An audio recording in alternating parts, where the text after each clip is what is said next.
Hello, welcome everyone to another session of Easy Peasy.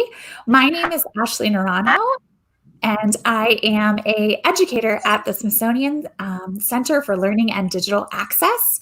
Today, I'm joined by wonderful colleagues, Jim Reese from the Washington International School, Becca Lundgren from the National Air and Space Museum, and Julie Carmean from the National Gallery of Art. If you can't see Julie on the screen, it's because we're having just a few technical issues today, but she will be joining us via audio, and our colleague Allison Leitner is also having a few technical issues today, and she'll be joining us in the chat when she can, and joining us again via video when she can as well. Today is just a great example of how we can all be a little bit more flexible during this time with all the tech issues that can come up, and also a great example of how collaborating with others allows us to have kind of a group of people that are supporting us during teaching and learning. So with that, I wanted to start with our typical social emotional learning and kind of guiding question for today. And because our panelists are Becca and Julie are both from museums, I wanted to ask you all, what do you envision a culture of thinking might look like in a museum setting? So we're thinking about a culture of thinking and what that might look like in a museum setting. Earlier we spoke about earlier this week we spoke about what a culture of thinking might look like in a school setting, and so now we're kind of transitioning to thinking about this from a museum setting too. So with that, I wanted to introduce some of my colleagues. I'll pass it over to my colleague Jim Reese from the Washington International School to get us started. Great, thank you, Ashley. It's great to have Becca and Julie on the webinar with us, and we go way back. I'll say a little bit about that. But if you want to respond to the SEL prompt in the chat, it sort of gives you a chance to contribute to the conversation, but also to get used to the chat, because we'll be pulling your comments and questions along the way in our conversation today. And it goes by really, really fast. These 30 minutes go by fast, but we're thrilled to see so many people. And I just see we have somebody from Argentina, so we've got people from all over the world in our session today. So great, welcome. And anyway, I'm Jim Reese. I'm at Washington International School, and part of my job at Washington International School is to build a network of educators in the Washington, D.C. area who are passionate about Project Zero ideas and want to know about how to translate these ideas into practice in various settings. So we've got a network that we've built over the last 8 years of around 2,250 educators in schools, in early learning centers, and nonprofits, and in museums. And it's through that network that we've built, I've come to know Becca and Julie. And our relationship with museums goes back well over 10 years when I was working with Project Zero to bring a Project Zero conference outside of the Harvard campus to settings around the country and around the world. And the first one ever was held here in Washington, D.C., and the National Gallery and Smithsonian Museums hosted us, and my school was another host site. And from that moment that we were able to do that conference, we've deepened our relationships with museums all across the city. And so we're really thrilled that Becca and Julie could join us today to talk about those relationships, but also how these ideas translate in that setting. So I'm going to ask Becca and Julie if they would introduce themselves just by telling us a little bit about where they work and the kind of work that they do, just briefly, and then we'll jump into some questions. And at any point along the way, if you have a question or a comment, just put it in the chat box and we'll pull from those to contribute to the conversation as well. So Becca, why don't you go first? Hi, everybody. My name is Becca Lundgren, and I am an educator at the National Air and Space Museum. I've been there for about 7.5 years now in different capacities, which has been an amazing experience. And all of the different things that I get to do at the museum revolve around creating ways for people to engage with our one-of-a-kind collections and research that talk to the history of air and space flight. And so we have just a huge diversity of stories and collections and exciting things that we get to do. And so I get to engage with a ton of different topics, from astronomy to early space flight and everything in between. And while I'm at the museum, I'm often thinking about the connections not just between science and the objects we're thinking about, but how to think about these things from a historic perspective, how to think about things like art and literacy in the context of these different objects and stories, and making a lot of these cross-cutting connections as well. So I have a background in art history as well as museum education, and so I'm always looking at the bigger picture and the way that these stories fit into our history and our society. Great. Thank you, Becca.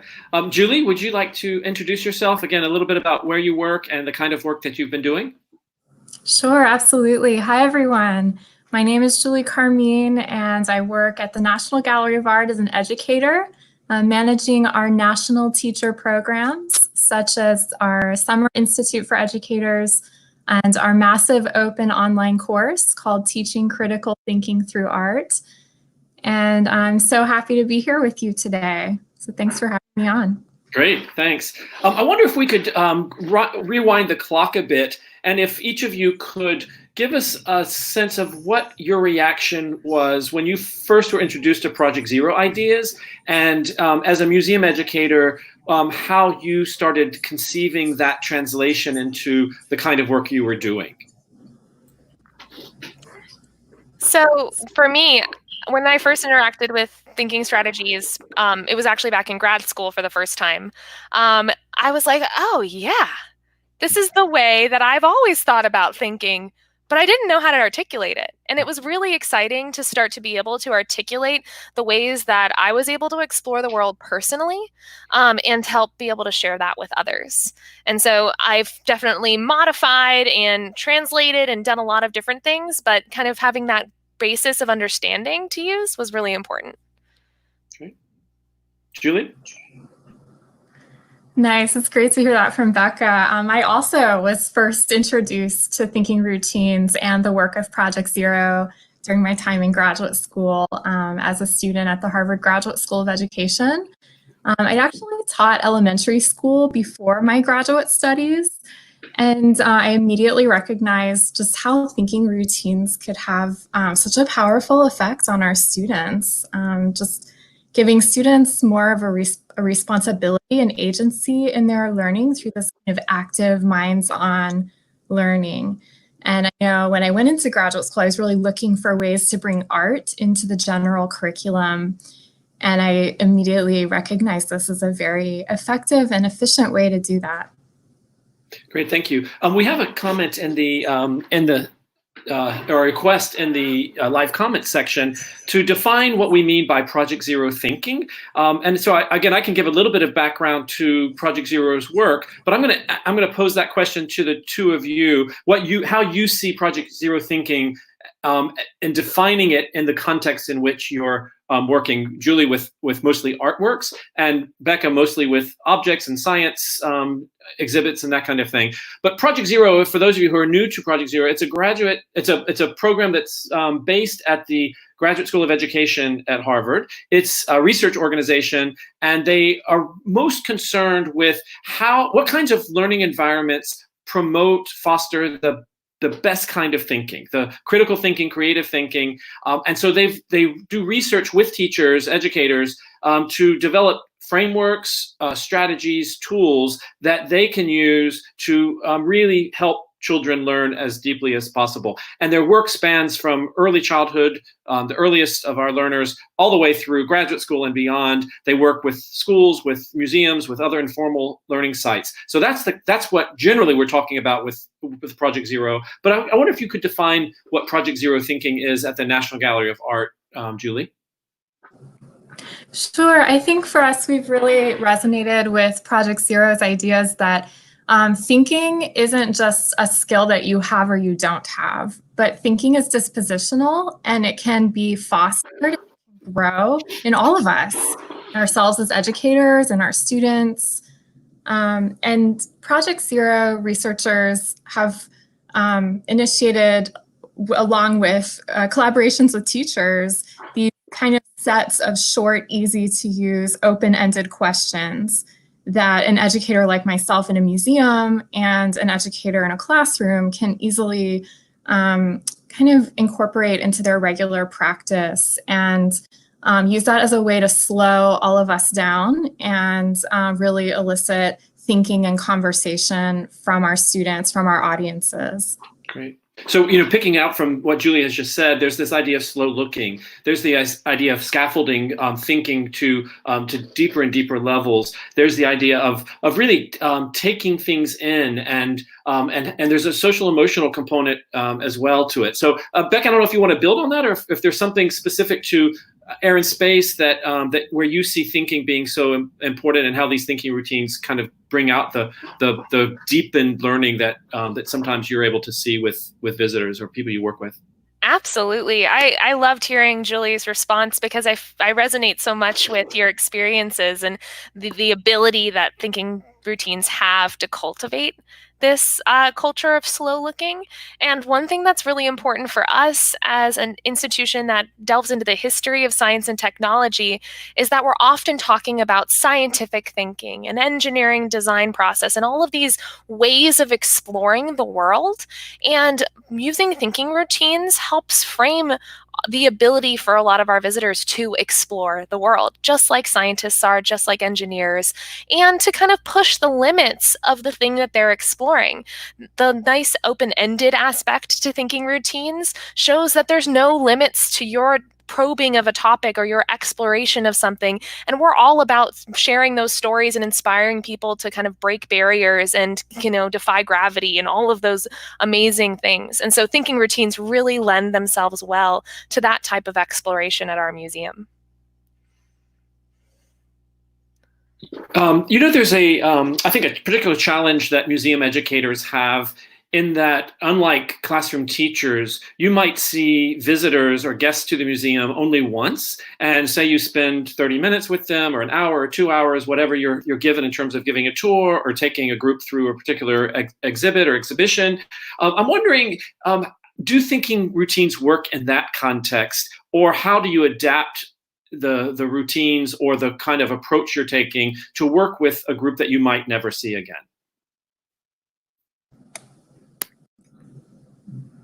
Sure. I can go ahead and start us off on that one. So ideally, like you said, Jen, while a thinking routine will become a regular practice for an individual, and an educator or facilitator would provide opportunities for that, I think even in a one-time visit or interaction, we have found at the gallery that those basic components of thinking routines to engage with art can create a really enriching interactive experience. So for example, even if it's just one time, we can practice with a group of students or a group of people, slowing down, looking closely, noticing what's there before we jump to interpretations or judgments about the work of art, and then asking some simple open-ended questions, or inviting the students, the visitors, to just have that opportunity to make sense of the art themselves. We also find it really important, even in that one-time instance, to set expectations at the beginning when using a thinking routine, and just really make our thinking moves transparent to encourage people to continue engaging with art in a similar way when they're on their own. So essentially, even that one-time visit can plant little seeds to be tools for lifelong learning. Absolutely, Julie. I totally agree with that. Like kernel, I often call it kind of the spark, that we're creating that moment where somebody can start to build a skill that they can then develop later on. Whereas students in a classroom get to build that skill actively and intentionally with their facilitators every time that they're there. Our visitors are going to be experiencing the skill building in so many different ways. So being able to even have that little kernel that they can pick up on and take away in some way, I think is really important to us. One of our favorite questions before I even thought about thinking routines as a thing was, what do you see? What do you notice? That is a question we ask always across the board with all of our objects. And so when I finally interacted with thinking routines for the first time, I'm like, oh my gosh, one of the thinking routines is literally starts with, what do you see? And so really this idea of starting with what's in front of you and also your individual perspective about what it is so important to the way we're building learners and not just showing people what our content is all about. And so whenever we're looking at an object, I think it's so much more important to hear about that perspective first, so then I can share content that might be relevant or important to that visitor later on. You know, in the comment section, there have been some really interesting things put in there. One, that thinking routines allow for us to cross disciplines. So there's sort of this interdisciplinary nature and the exploring that we do by having these open-ended questions. Also, the idea that there's never a wrong answer when you're showing what you're noticing, when you're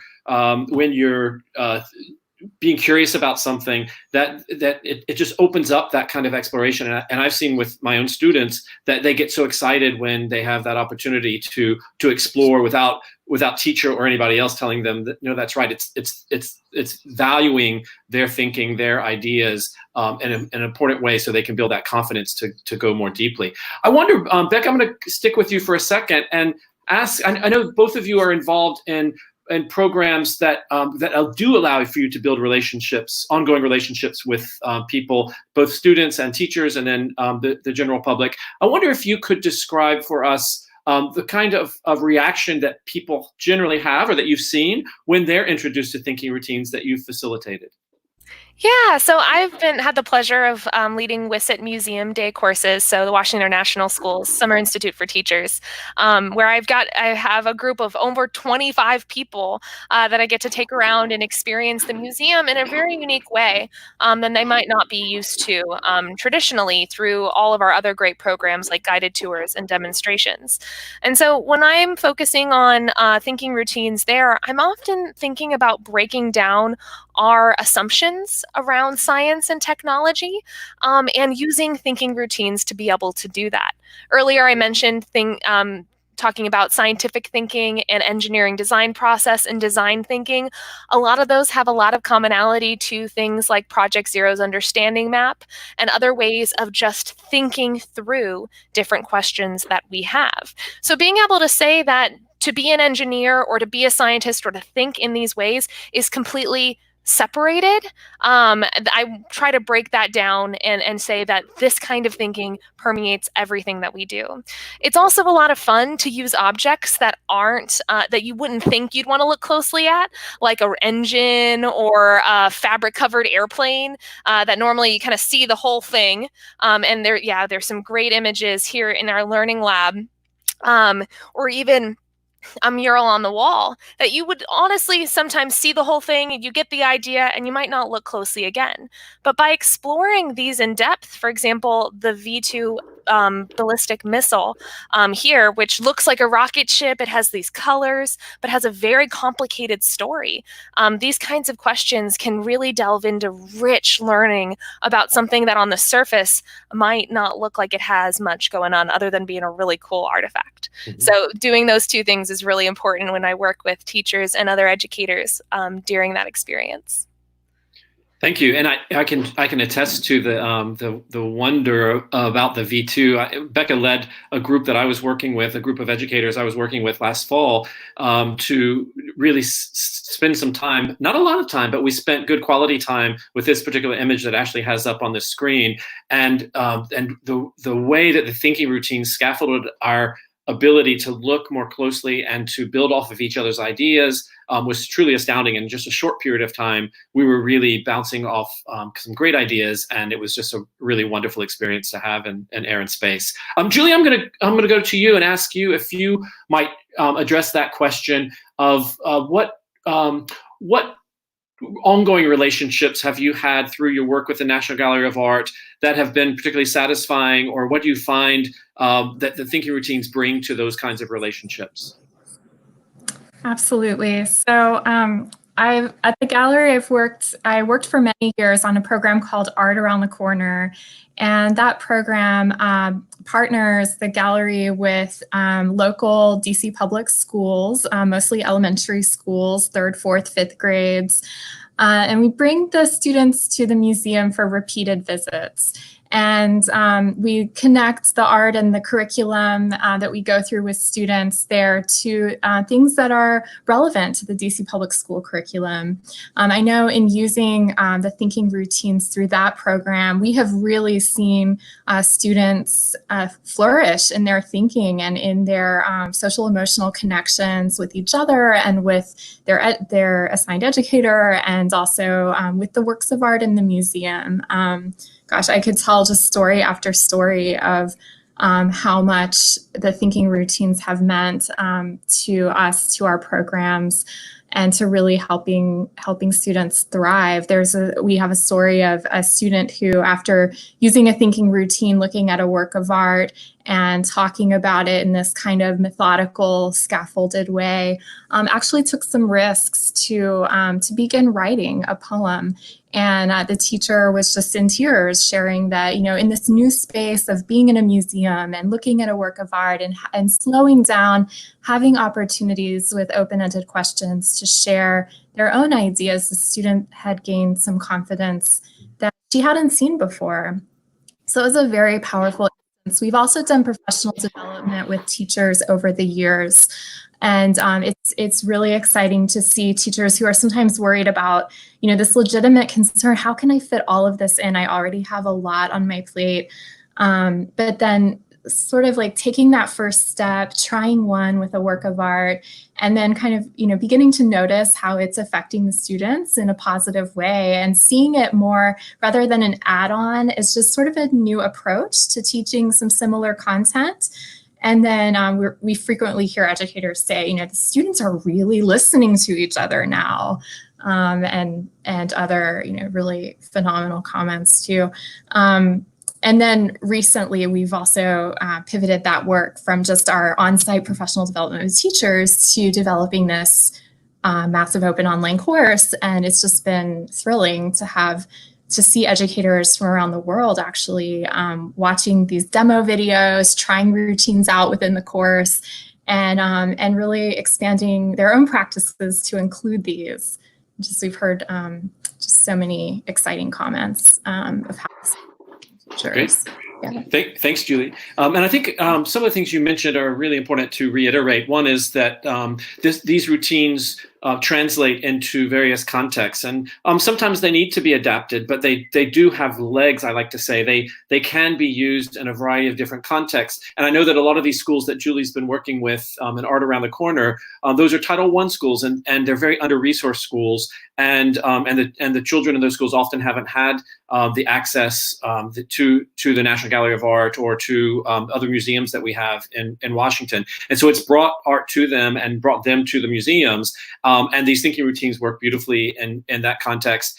We also, last week, we had an early childhood educator in a DC public school on to talk about how she has to adapt them, but they do work at the early childhood level as well. And then I know both of you are working with adults over and over again, and so they can adapt to that kind of setting. So I think keeping that in mind and understanding that it's about the thinking that the user puts into it to adapt them and to be flexible with them, that brings real power to any kind of audience you're working with.